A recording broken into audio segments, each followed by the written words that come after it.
Many of you know, listen to the show. When I became president of the Nixon Foundation in July, I started a deep dive into China. And I went and saw Dr. Kissinger after listening to his On China. Then I listened to Graham Allison's Destined for War, The Thucydides Trap. Then I listened to Michael Pillsbury's 100-Year Marathon. And now I have a brand new book. Those are all books that have been out for a little bit. A brand new book called Trump versus China by none other than Newt Gingrich. Former Speaker Gingrich joins me this morning. Good morning, Speaker. It's great to have you. I hear you had a huge crowd at the Nixon Library again.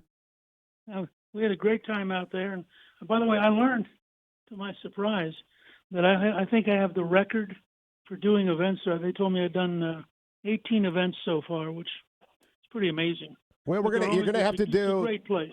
You're going to have to double that number now that I'm the new president. I just need more crowds. Right. And you always sell it out. We love that. We love the fact that you put Newt Gingrich on the marquee and the room is full. Trump v. China, we're going to come to in a second. First, I need your comment. Adam Schiff is a fact witness in this corrupt proceeding in the House. What do you think the Senate should do? I think there are three options. Dismiss it peremptorily, have a deep dive inquiry into every corner of the Russiagate, Steele dossier, corrupt attempt to take out the president, or do the 1999 sham trial, which only hurts the president. There are three choices. Which do you think they ought to do in the Senate? Well, I think the Senate ought to take a deep breath, read Lee Smith's book on the plot against the president, and start preparing to call in people to testify. I mean, the corruption inherent in the CIA, the Director of National Intelligence, the top people at the FBI, it is astonishing, and Lee Smith lays the whole thing out in this new book. I was stunned when I read it. I just did my newsletter today on it. And I think you can't look at this book without beginning to have a sense of how deeply corrupt our bureaucracies have become. And it explains a great deal of what Trump's going through, because you're the same corrupt bureaucrats cheerfully lying about him that were involved in trying to destroy him. This whole thing is what Ed Ludwig, the historian, called a paper coup. He'd written a handbook on coup d'etats, and he said this is a classically American model. This is a paper coup in which they're trying to destroy the president one step at a time by leaking and lying with the absolute help of most of the national news media. Now, Mr. Speaker, I've told people for a long time it will fail because at the bottom of the Nixon impeachment, and I love the former president, worked for him, there was a break-in. Two, in fact, one of the Watergate officers of the DNC, one of Daniel Ellsberg's office. In the impeachment of Bill Clinton, there was the sexual exploitation of an intern at the White House. Americans understood that. In this impeachment, there is, as you say, emails and allegations. Nothing there. It's paper. Don't you think the American people understand the difference?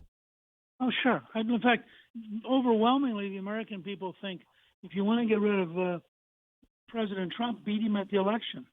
The idea that they are running an impeachment as a motion of no confidence is totally outside the Constitution.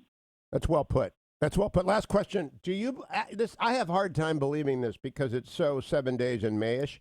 Do you believe John Brennan, former director of the CIA, is implicated in a plot to either stop Donald Trump from becoming president, tarnish his transition, or impeach him after he became president? All three. I think Brennan is a very bad man doing very bad things. I think he represents the arrogance of the elites who believe that the deplorables in Hillary's term should not be allowed to run the country. And as recently as yesterday, there was a story where somebody at the CIA said that the head of the CIA had better not unmask this whistleblower because it will be dangerous both for the presidency and for the president. Meaning that the agency will somehow retaliate. And I think, again, Lee Smith's book, I cannot overstate this. He worked with Devin Nunes for 2 years. He put it together day by day, leak by leak, dishonest news story by dishonest news story. That's what the Senate should look at is what was this plot to destroy the elected president of the United States? Who was behind it? Who's guilty and who ought to go to jail? Well, that is option 3 in my Washington Post column today. Option 1, in my Washington Post column today. We'll come back to that. Now I need to get to your book because one of the problems with this impeachment is taking our eye off the central conflict of our times. I'm late to this game because Nixon opened China, Kissinger helped him, and we've always assumed that the Chinese would evolve, the end of history and all that. I believe you might have been in my camp for a long time too, Speaker Gingrich. But now Trump versus China, we clearly have a new adversary, not yet an enemy, but really a deadly competitor. What is Trump versus China, your new book, about? Well, it starts with a very simple thing. This is a Leninist totalitarian communist dictatorship. If you simply say Xi Jinping is the general secretary of the Chinese Communist Party, 90 million members, he is the chairman of the military commission of the People's Liberation Army, which, by the way, is the Communist Party army. It's not the government army. And he's president of China. That's his least important job. And once you, and the other night, I was delighted because Secretary Pompeo actually referred to him as General Secretary Xi. And if you quit talking about him as president, talk about him as General Secretary, everybody will begin to realize this is a pure communist totalitarian dictatorship, which has been steadily penetrating our system. I am with you. I was, as many of us did, I had great hopes that the Chinese were going to moderate, become more under the rule of law, more normal, if you will. And that simply has failed. We're faced with a government which is enormously dangerous. Let me ask you about General Secretary Xi. One of the things I've learned in my readings and my sit down with Dr. Kissinger, my talk with experts about China, is that he's extraordinarily talented. He has great capacity and simply is going to be the General Secretary until he dies. Do you agree with that assessment? Well, probably. I mean, I think, again, the dictatorships are hard to replace. He's very smart. He has extended a technological totalitarianism that is astonishing. They now have artificial intelligence that can look at a stadium of 100,000 people and track down you. They disappear people. I did a podcast recently in which we had a Chinese teacher at Hunter College who, when he was originally native Chinese, he was just disappeared. The police walked up to him one day, took him, didn't tell his lawyer, didn't tell his family. After a couple of months, they said, if you'll do a video saying you were guilty, we'll release you. He promptly did that and then left the country. And his description of their model of disappearance, this year they disappeared the highest paid actress in the world. She was missing for 4 months. And then there was a video of her saying she was guilty. She was glad they did it. It's all her fault. And you begin to realize, this is a really sick system. I'm talking with Newt Gingrich. His new book is Trump versus China. And I want to bring up in this context, I had a China specialist and artificial intelligence specialist tell me yesterday that when South Park got cross purposes with General Secretary Xi, he disappeared South Park. And that doesn't mean you just can't watch it anymore. It's gone. They've erased every reference to it. It's like 1984 Winston's Department where they rewrite history and realign all the sentences. South Park never existed now. Right. By the way, this should also be a warning to our friends on the left that taking down statues and erasing people in American history is as bad as what the Chinese are doing. When you start having a memory bank and you say, we're not going to let you keep this, we're not going to let you keep that, you're going down a very dangerous road. But, it's not just South Park. Winnie the Pooh apparently offended Xi because somebody said that Xi reminded them of Winnie the Pooh.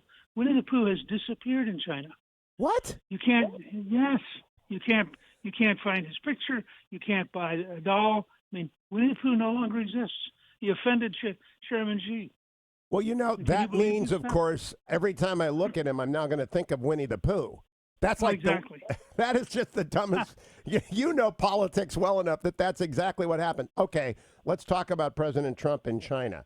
Does he actually have true north on China, or is it merely an extension, a happy coincidence with our need that he likes tariffs, that he's gotten into this bruising battle with China because it's elevated the U.S. PRC competition to competition number one, but we got to get rid of the other tariffs he's got out there. But these, I think, are a great introduction to the problem. Has he stumbled on, or is he very smart about the nature of the PRC? No, look, he started talking about this in 2015, just as a businessman. When even Clinton's director of national intelligence, not Clinton, when Obama's director of national intelligence says the Chinese are stealing $400 to $500 billion a year in intellectual property. If you're a businessman, you think to yourself, I can't have my competitor ripping me off to the tune of $500 billion a year. That's crazy.